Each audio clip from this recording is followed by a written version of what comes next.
خوش آمدید. آج ہم ایک تفصیلی نظر ڈال رہے ہیں پاکستان سٹاک ایکسچینج یعنی پی ایس ایکس کے سیمنٹ سیکٹر پر. جی. ہمارے پاس ایک یوٹیوب تجزیہ ہے جو اس سیکٹر کی حالیہ کارکردگی کو دیکھتا ہے اور مالی سال 2025 کے لیے آگے کیا ہو سکتا ہے اس پر کچھ بات کرتا ہے. بالکل. اور یہ تجزیہ نہ صرف مجموعی سیکٹر کو دیکھتا ہے بلکہ کچھ اہم کمپنیوں جیسے Lucky Cement, Fauji Cherat, D G Khan, Maple Leaf اور پائنیئر سیمنٹ ان کی کارکردگی کا بھی جائزہ لیتا ہے. ہاں، تو کوشش یہی ہوگی کہ اس تجزیے کے جو اہم نکات ہیں ان کو سمجھیں آسان زبان میں. جی. کہ بھئی سیمنٹ سیکٹر میں ہو کیا رہا ہے اور اگر کوئی سرمایہ کاری کا سوچ رہا ہے تو کون سے عوامل اہم ہیں. بالکل. تو شروع کرتے ہیں. چلے دیکھتے ہیں اس میں کیا ہے. اچھا، تو تجزیے کی شروعات ہوتی ہے سیکٹر کی مجموعی طلب سے. جی. کہا گیا ہے کہ طلب میں کافی نمایاں اضافہ ہوا ہے. جولائی میں تو 30% سالانہ اضافہ تھا نا؟ جی ہاں، 30%. اور اگست میں بھی 12.5%. یہ بھی اچھا اضافہ ہے. اور ایکسپورٹس کا کیا رہا؟ ایکسپورٹس میں بھی 22% اضافہ ہوا ہے اور اس میں لکی سیمنٹ سب سے آگے رہا ہے تجزیے کے مطابق. اچھا، تو یہ طلب یہ کہاں سے رہی ہے؟ اتنا اضافہ کیوں؟ دیکھیں، اس کے پیچھے کئی چیزیں ہیں. ایک تو بہت اہم فیکٹر ہے شرح سود میں کمی. ہاں، وہ جو 22% سے کم ہو کر اب 11 پر آ گئی ہے. بالکل. اور مزید کمی کی بھی توقع ہے. تو سیمنٹ کمپنیوں نے آپ کو پتا ہے کافی قرضے لیے ہوتے ہیں توسیع وغیرہ کے لیے. جی. تو جب شرح سود کم ہوتی ہے ان کی وہ فائنانسنگ لاگت یعنی سود کا خرچہ وہ کم ہو جاتا ہے. اچھا. جس سے سیدھا ان کے منافع کے مارجن بہتر ہوتے ہیں. صحیح. یہ تو لاگت کی طرف سے ریلیف ہو گیا. طلب بڑھانے والی کیا چیزیں ہیں؟ طلب کے لیے ایک تو حکومت کا جو ترقیاتی بجٹ ہے پی ایس ڈی پی. ہاں، پبلک سیکٹر ڈیولپمنٹ پروگرام. جی. تجزیے میں ذکر ہے کہ حکومت کا ارادہ ہے کوئی 1.5 سے 1.6 ٹریلین روپیز اس میں لگانے کا. یہ تو بہت بڑی رقم ہے. جی. تو وہاں سے طلب آئے گی. پھر تعمیراتی شعبے کے لیے کچھ مراعات کی بھی بات ہو رہی ہے. اچھا. اگر وہ آ جاتی ہیں تو وہ بھی سیمنٹ کی مانگ کو مزید بڑھائیں گی. اور وہ جو سیلاب آئے تھے پچھلے دنوں ان کا کوئی اثر؟ جی ہاں، یہ ایک آپ کہہ لیں غیر متوقع عنصر ہے لیکن اب بہت اہم ہے. خاص طور پہ بالائی پنجاب میں جو سیلاب آئے وہاں انفراسٹرکچر کو کافی نقصان پہنچا ہے اور چونکہ ان علاقوں میں لوگوں کی مالی حالت نسبتاً بہتر ہوتی ہے تو امید ہے کہ وہ جلد تعمیر نو شروع کریں گے. اچھا، یعنی انفرادی سطح پر بھی کام ہوگا؟ جی، انفرادی طور پر بھی اور حکومتی سطح پر بھی یقیناً کچھ نہ کچھ ہوگا تو یہ ایک اضافی طلب پیدا کرے گا. تو طلب بڑھ رہی ہے، فائنانسنگ لاگت کم ہو رہی ہے، پیداوار کی لاگت کا کیا حال ہے؟ کوئلہ وغیرہ؟ وہاں بھی اچھی خبر ہے. دیکھیں، کوئلہ سیمنٹ بنانے میں ایک بنیادی چیز ہے. جی. اور بین الاقوامی مارکیٹ میں آپ کو یاد ہوگا 2022 میں قیمتیں کوئی $300 فی ٹن تک چلی گئی تھی. ہاں، بہت زیادہ تھی. اب وہ گر کر تقریباً $95 فی ٹن پر آ گئی ہیں. اوہو، یہ تو بہت بڑی کمی ہے. جی، $200 سے زیادہ کی کمی ہے. اس کا براہ راست فائدہ کمپنیوں کے منافع پر آئے گا. اچھا، یہ تو بین الاقوامی کوئلہ ہے. کیا کمپنیاں مقامی کوئلہ بھی استعمال کرتی ہیں؟ جی ہاں، یہ بھی ایک اہم نکتہ ہے. کمپنیاں پاکستان اور افغانستان سے بھی کوئلہ لیتی ہیں. اس کا کیا فائدہ ہے؟ اس کا بڑا فائدہ یہ ہے کہ اس کی پیمنٹ ہوتی ہے پاکستانی روپے میں. اچھا. تو وہ ڈالر کے اتار چڑھاؤ سے کافی حد تک بچ جاتے ہیں. ان کی لاگت زیادہ مستحکم رہتی ہے. صحیح. تو اگر آپ مجموعی طور پر دیکھیں، کم شرح سود، حکومتی منصوبے، تعمیر نو کی طلب اور سستا کوئلہ، یہ سب مل کر سیکٹر کے لیے کافی میرا مطلب ہے سازگار ماحول بنا رہے ہیں. اگلے 6 مہینے سال میں اس کے اثرات نظر آنے چاہیے. زبردست. یہ سیکٹر کی کچی تصویر سامنے آ گئی. اب ذرا انفرادی کمپنیوں کی بات کریں جن کا ذکر تھا تجزیے میں. لکی سیمنٹ سے شروع کرتے ہیں. جی، لکی سیمنٹ. ان کی کارکردگی واقعی اچھی رہی ہے. مالی سال 2025 کے جو نتائج آئے ان میں انہوں نے 76 ارب روپے کا منافع کمایا ٹیکس کے بعد، یعنی پیٹ. 76 ارب؟ یہ تو بہت بڑا منافع ہے. جی ہاں، اور ایکسپورٹس میں بھی وہ 3 ملین ٹن کا ہنسا عبور کر گئے. اچھا. یہ بھی ایک اہم سنگ میل ہے. منافع کے علاوہ کوئی اور خاص بات لکی سیمنٹ میں؟ کوئی نئے منصوبے؟ جی، وہ توانائی کی لاگت کم کرنے پر کام کر رہے ہیں. کراچی میں ان کا ونڈ پاور پلانٹ مکمل ہو گیا ہے. Wind power. جی، تو سستی بجلی ملے گی اور اس کے علاوہ وہ ایک بیٹری سٹوریج کی سہولت بھی بنا رہے ہیں، کوئی 227 میگا واٹ آور کی. Battery storage? اس کا کیا فائدہ ہوگا؟ اس کا فائدہ یہ ہے کہ جو اضافی بجلی ونڈ یا سولر سے بنتی ہے وہ ذخیرہ کر لیتے ہیں، اچھا، اور پھر جب ہوا یا دھوپ نہیں ہوتی یا جب گرڈ سے بجلی مہنگی ہوتی ہے تو وہ استعمال کر لیتے ہیں۔ اس سے ان کے مارجن اور بہتر ہوں گے۔ یعنی بنیادی طور پر تو لکی کافی مضبوط لگ رہا ہے۔ اب شیئر کی قیمت کیا کہتی ہے؟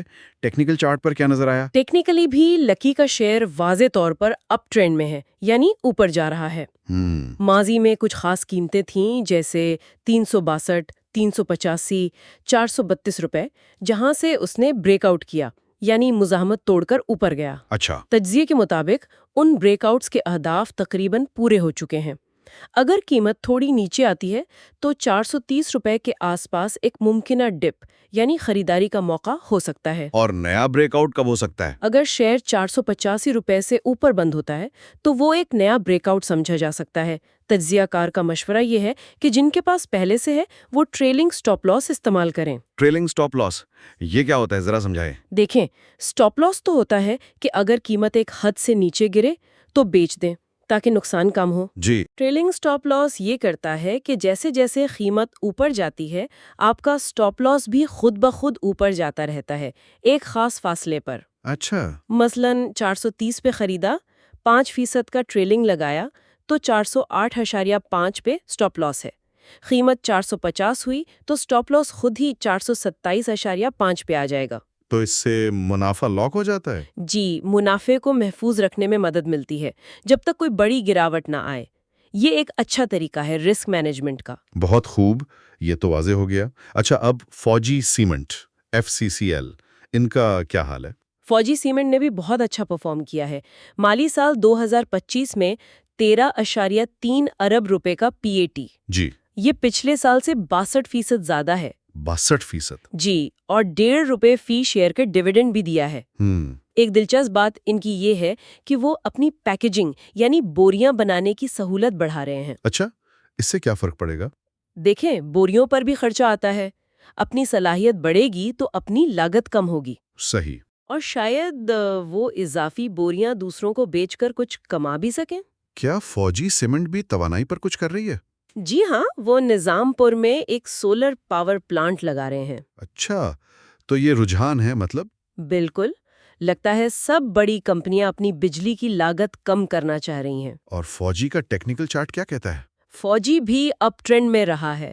تجزیے میں تھا کہ 49 روپے کے قریب ایک چینل سے بریک آؤٹ ہوا تھا، اس کا 57.5 کا ہدف پورا ہو گیا۔ پھر 54 پر ایک اور بریک آؤٹ، وہ بھی ہو گیا۔ ابھی حال ہی میں 1 گھنٹے والے چارٹ پر 60 روپے سے اوپر ایک نیا وہ پیننٹ فارمیشن کا بریک آؤٹ ہوا ہے۔ پیننٹ، وہ تکون جیسی شکل؟ جی بالکل، اس کے ممکنہ اہداف 64 اور 67 بتائے گئے ہیں، لیکن چونکہ یہ شارٹ ٹرم چارٹ ہے تو تجزیہ کار کے مطابق رسک تھوڑا زیادہ ہے۔ سمجھ گیا۔ اگلی کمپنی چراٹ سیمنٹ CHCC، ان کے بارے میں کیا معلومات ہیں؟ چراٹ نے مالی سال 2025 میں 8.7 ارب روپے کا PAT کمایا، یہ بھی پچھلے سال سے 58% زیادہ ہے۔ کافی اچھا اضافہ ہے۔ جی، خاص طور پر آخری تیماہی میں ان کے مارجنز بہتر ہوئے ہیں۔ ان کے لیے سب سے اہم خبر وہ DI خان والا گرین فیلڈ پروجیکٹ ہے۔ گرین فیلڈ یعنی بالکل نیا پلانٹ؟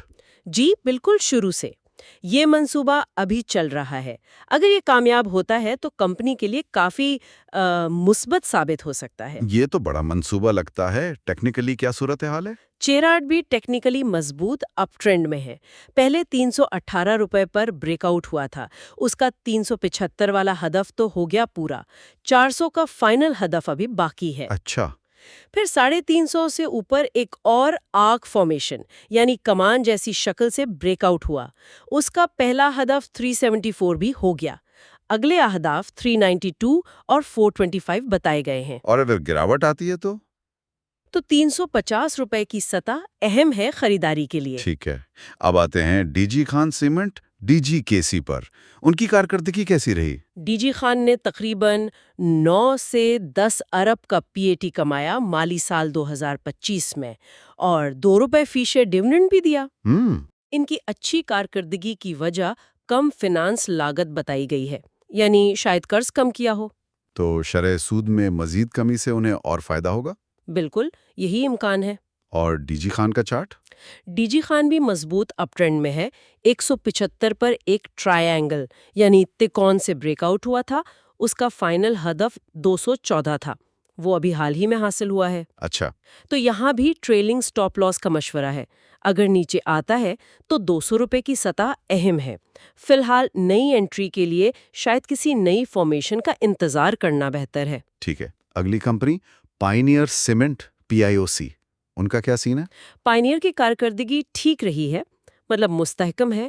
پہلے 9 مہینوں میں 4.5 ارب کا PAT تھا، لیکن تجزیے میں یہ بات نوٹ کی گئی کہ ان کی طرف سے کوئی بڑی نئی ڈیولپمنٹ یا منصوبے کی خبر نہیں آئی۔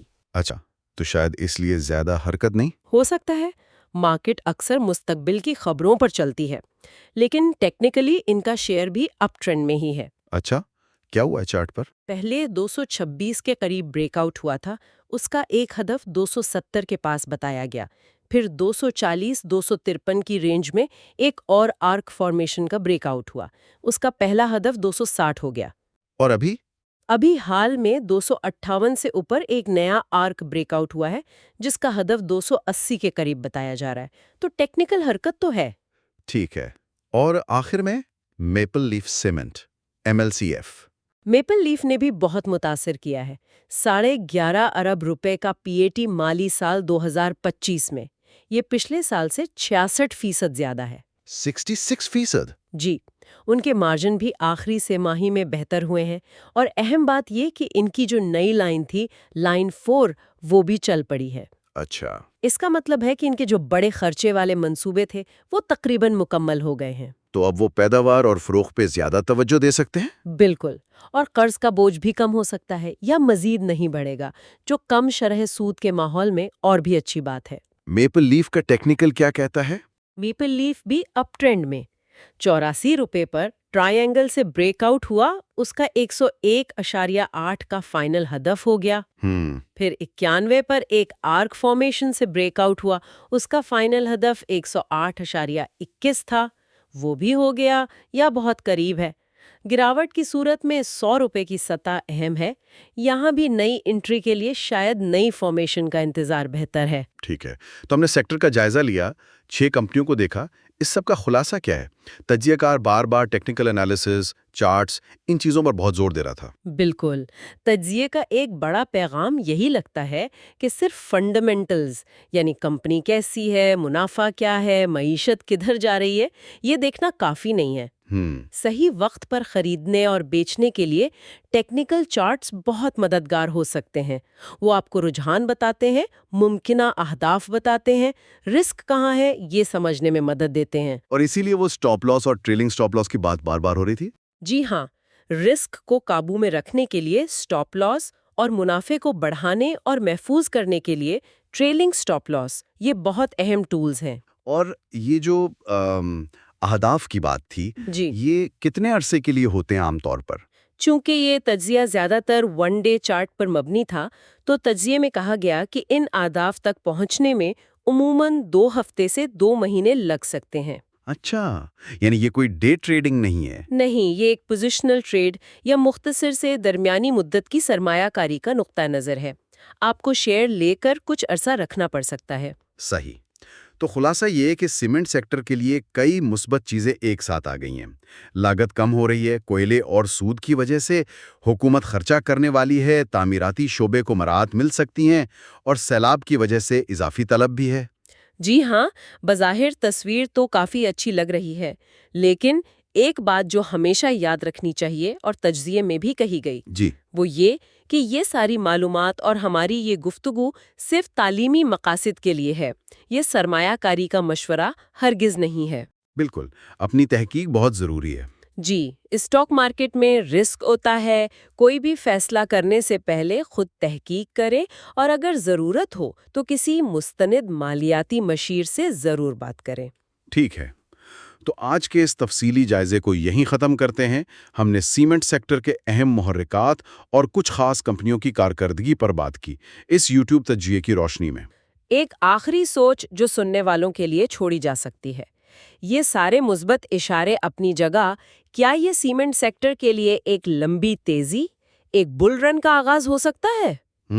دلچسپ سوال ہے۔ یا پھر کچھ ایسے چھپے ہوئے خطرات بھی ہیں جن پر شاید زیادہ بات نہیں ہوئی، مثلاً منصوبوں میں تاخیر یا ایکسپورٹس کا نہ بڑھنا یا کوئلے کا دوبارہ مہنگا ہو جانا؟ ان چیزوں پر بھی غور کرنا ضروری ہے۔ بالکل، بہت اہم نکتہ ہے۔ سننے کا بہت شکریہ۔